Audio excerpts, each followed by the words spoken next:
നമസ്കാരം. പുതിയൊരു വീഡിയോയിലേക്ക് സ്വാഗതം. ഞാൻ ഇന്നത്തെ വീഡിയോ കൊണ്ട് ഉദ്ദേശിക്കുന്നത്, ഞാൻ ഇന്ന് എടുത്ത ഒരു ട്രേഡ് എക്സ്പ്ലെയിൻ ചെയ്യാം. അത് എന്ത് സെറ്റപ്പാണ് നമ്മുടെ ചാർട്ടിൽ വന്നത്, അത് എന്തുകൊണ്ടാണ് ഞാൻ എടുത്തത് എന്ന് ജസ്റ്റ് ഒന്ന് എക്സ്പ്ലെയിൻ ചെയ്യാൻ വേണ്ടിയിട്ടാണ്. അപ്പോൾ നമുക്ക് എല്ലാവർക്കും അറിയാം, നമ്മളൊരു ദിവസം തുടങ്ങുന്നതിന് മുന്നേ നമ്മൾ വെൽ പ്രിപ്പയർഡ് ആയിട്ടാണ് നമ്മൾ തുടങ്ങാറ്. കാര്യം ചാർട്ട് വരച്ച് അതിലത്തെ സോൺസ് എല്ലാം മാർക്ക് ചെയ്ത് നമ്മുടെ നമ്മൾ വിചാരിച്ച രീതിയിൽ മാർക്കറ്റിന് ഒരു ചെറിയ മൂവ്മെൻറ്റ് ഉണ്ടായി കഴിഞ്ഞാൽ അത് നമുക്കൊരു കൂടുതൽ കോൺഫിഡൻസ് ഉണ്ടാക്കുകയും നമുക്ക് നല്ല ട്രേഡ്സ് അധികം പ്രശ്നങ്ങളില്ലാണ്ട് എടുത്ത് എക്സിറ്റ് ആവാനും ഇത് സഹായിക്കും. നമുക്ക് ഒരു എൻട്രി പോയിന്റും ഒരു എക്സിറ്റ് പോയിന്റും കിട്ടാനാണ് മെയിനായിട്ട് നമ്മളിത് യൂസ് ചെയ്യുന്നത്. അപ്പോൾ എനിക്ക് പിന്നെ അടുത്ത ഒരു ഇമ്പോർട്ടൻ്റ് കാര്യം VWAP ആണ്.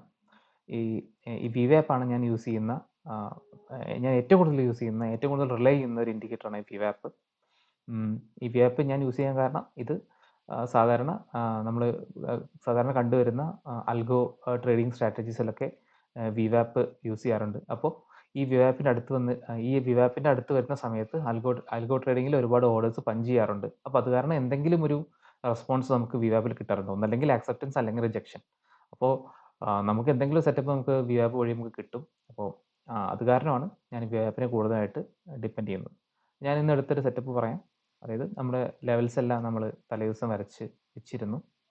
അപ്പോൾ ഈ VWAP ആദ്യമായിട്ട് ഈ VWAP തൊട്ട സമയത്ത്, അതായത് ഇതൊരു 5 മിനിറ്റ്സ് ചാർട്ടാണ്. അപ്പോൾ നമ്മുടെ ഓപ്പണിങ് ഇവിടെയായിരുന്നു നമ്മുടെ ഓപ്പണിംഗ് വന്നത്. ഞാൻ ഓപ്പണിംഗ് പ്രതീക്ഷിച്ചത് ഈ വീക്ക് റെസിസ്റ്റൻസ് വീക്ക് സപ്പോർട്ടിനിടയിലാണ് ഓപ്പണിംഗ് സംഭവിച്ചത്.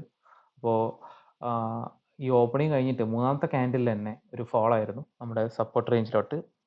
അപ്പോൾ ആ ഫോളിൽ ഞാൻ നോട്ടീസ് എന്താ വെച്ചാൽ VWAPൻ്റെ അവിടെ നിന്നൊരു സ്റ്റീപ്പ് ഫോളാണ് വന്നത്. അപ്പോൾ ആ VWAPൻ്റെ മുകളിൽ ഒരു സപ്പോർട്ട് ഇല്ല, ബയേഴ്സിൻ്റെ ഒരു കുറച്ച് ആബ്സൻസ് ഉണ്ട് എന്ന് ഞാൻ ജസ്റ്റ് ഒന്ന് അസ്യൂം ചെയ്തു.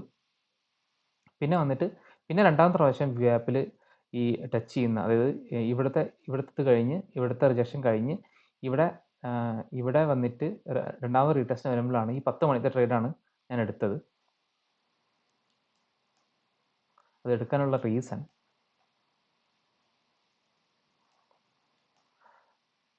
ഒന്നാമത്തെ റീസൺ എന്ന് വെച്ചാൽ ഞാനിവിടെ നോക്കുന്ന 2-3 കാര്യങ്ങളുണ്ട്, എക്സ്പ്ലെയിൻ ചെയ്യാം. ഈ അടിയിൽ കാണുന്ന ഈ സ്ട്രിപ്പാണ് ബാർ സ്റ്റാറ്റിസ്റ്റിക്സ് എന്ന് പറയും. ഇത് ആ ക്യാൻഡിലിൻ്റെ ഡെൽറ്റ, ഇത് ആ ക്യാൻഡിലിൻ്റെ മാക്സ് ഡെൽറ്റ, ഇത് മിൻ ഡെൽറ്റ. ഇത് അഗ്രസീവ് ബയേഴ്സിനെയും ഇത് അഗ്രസീവ് സെല്ലേഴ്സിനെയും സൂചിപ്പിക്കുന്നു.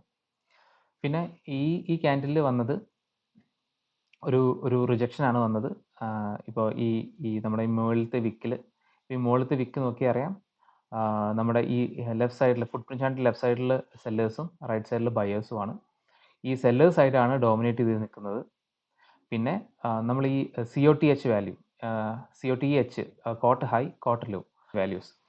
അപ്പോൾ കോട്ട് വാല്യൂ പറഞ്ഞാൽ കമ്മിറ്റ്മെൻറ്റ് ഓഫ് ട്രേഡേഴ്സ് എന്നാണ് അതിൻ്റെ അർത്ഥം. അതിനെപ്പറ്റി ഡീറ്റെയിൽ ആയിട്ട് ഞാൻ വേണമെങ്കിൽ ഒരു ചെറിയൊരു വീഡിയോ ചെയ്യാം, എന്താണ് COTH വാല്യൂ എന്ന് പറഞ്ഞിട്ട്.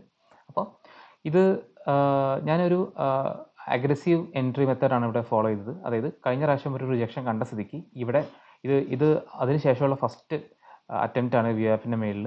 പിന്നെ ഒരു ലോങ് വിക്ക് കണ്ടു, അതൊരു റിജക്ഷൻ ആണെന്ന് ഞാൻ കൺഫേം ചെയ്തു.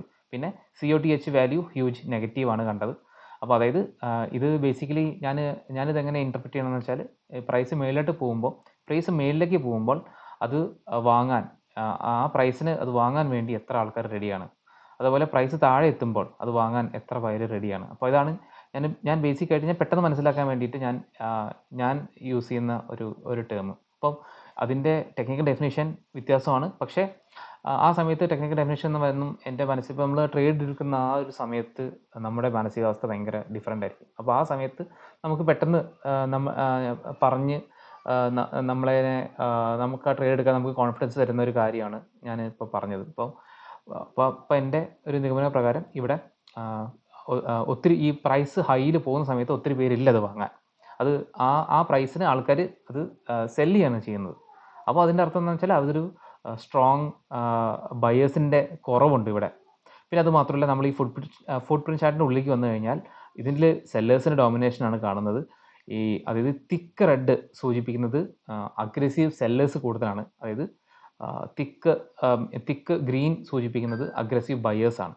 ഇവർ ഈ വിക്ക് നോക്കിയാൽ അറിയാം നമുക്ക് അഗ്രസീവ് സെല്ലേഴ്സാണ് ഇവിടെ ഡോമിനേറ്റ് ചെയ്യുന്നത്. അപ്പോൾ അത് കാരണം ഞാൻ എൻ്റെ എൻട്രി ഈ ക്യാൻഡിൽ കഴിഞ്ഞപ്പോൾ തന്നെ ഞാൻ എൻട്രി എടുത്തു. ഞാൻ പറഞ്ഞു അതൊരു അഗ്രസീവ് എൻട്രി ആയിരുന്നു. ആൻഡ് നിങ്ങൾ കുറച്ചും കൂടെ കൺവെൻഷണൽ ആയിട്ടാണ്, കുറച്ചും കൂടെ കൺസർവേറ്റീവ് എൻട്രി ആണ് നോക്കുന്നതെങ്കിൽ, അതായത് അടുത്തൊരു ക്യാൻഡിലും കൂടെ നോക്കിയിട്ട്, അതായത് ഈ ക്യാൻഡിലിൻ്റെ ക്ലോസിങ് ഇവിടെ അല്ലേ, ഈ ക്യാൻഡിലിൻ്റെ താഴെയാണോ മുകളിലാണോ ക്ലോസിംഗ് എന്ന് നോക്കിയിട്ട് നിങ്ങൾക്ക് അടുത്ത എൻട്രി എടുക്കാം. അതായത് ഈ ക്യാൻഡിൽ നിങ്ങൾക്ക് എൻട്രി എടുക്കാവുന്നതാണ്. അതായത് ഈ ക്യാൻഡിലും ഒട്ടും വ്യത്യസ്തമല്ല കഴിഞ്ഞ ക്യാൻഡിലത്തെ കാര്യം. ജസ്റ്റ് ഇവിടെ ക്യാൻഡിലിൻ്റെ കളർ മാത്രമേ വ്യത്യാസമുള്ളൂ. ഇതൊരു ബാരിഷ് ക്യാൻഡിലാണ്. കോട്ടേജ് വാല്യൂ ഇതിലും നെഗറ്റീവാണ്. അതായത് മേളിൽ നിന്ന് ആ പ്രൈസിന് വാങ്ങാൻ വേണ്ടി ആൾക്കാർ ഇല്ല. നേരെ മറിച്ച് ഇവിടെ നമുക്ക് താഴേന്ന് വാങ്ങാൻ ആൾക്കാരുണ്ടായിരുന്നു. പക്ഷേ ഇവിടെ നോക്കുമ്പോഴത്തേക്കും താഴേന്ന് വാങ്ങാൻ ആൾക്കാരില്ല. പിന്നെ നമ്മുടെ ഫുട് പ്രിന്റ് ചാർട്ട് നോക്കുമ്പോൾ മൊത്തത്തിൽ സെല്ലേഴ്സാണ് ഡോമിനേറ്റ് ചെയ്യുന്നത്. ഞാൻ ഈ ട്രേഡ് എടുത്തത് ഇവിടെ നിന്നാണ്. നമുക്ക് ഈ തുടക്കത്തിൽ തന്നെ എനിക്ക് എടുക്കാൻ പറ്റി. പിന്നെ ഞാൻ എക്സിറ്റ് ചെയ്യുന്നത് ഞാൻ ഇവിടെ ഈ പോയിന്റിൽ ഈ ക്യാൻഡിലിൻ്റെ ഏതൊരു ഭാഗത്താണ് ഞാൻ എക്സിറ്റ് ചെയ്തത്. എൻ്റെ ടാർഗറ്റ് അത് അച്ചീവ് ചെയ്തിരുന്നു.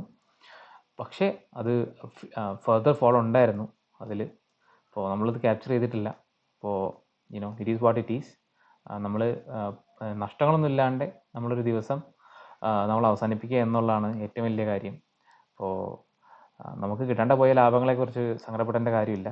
നമുക്ക് നമ്മൾ ഒഴിവാക്കിയ നഷ്ടങ്ങളെ പറ്റി ഓർത്തിട്ട് സന്തോഷപ്പെടുക. അപ്പോൾ ഇത്രയ്ക്കേ ഉള്ളൂ നമ്മൾ ഇന്നത്തെ കാര്യങ്ങൾ പറയാൻ വേണ്ടിയിട്ട്. അപ്പോൾ നിങ്ങൾ എന്തെങ്കിലും സംശയം ഉണ്ടെങ്കിൽ ചോദിക്കുക, കമൻറ്റിൽ ചോദിക്കുക. അപ്പം അതിനനുസരിച്ചുള്ള വീഡിയോ നമുക്ക് ചെയ്യാം. ഞാൻ ഒരു തുടക്കമാണ്. അപ്പോൾ അതിൻ്റേതായ കുറച്ച് പോരായ്മകളും കാര്യങ്ങളൊക്കെ ഉണ്ടാവും, എനിക്കറിയാം. മാക്സിമം നന്നായിട്ട് ചെയ്യാൻ ശ്രമിക്കാം. മാക്സിമം നന്നായിട്ട് എക്സ്പ്ലെയിൻ ചെയ്യാൻ ശ്രമിക്കാം. അപ്പോൾ ഇത്രയൊക്കെ ഉള്ളൂ. അപ്പോൾ thanks for watching. Please do like, subscribe and share. Thank you.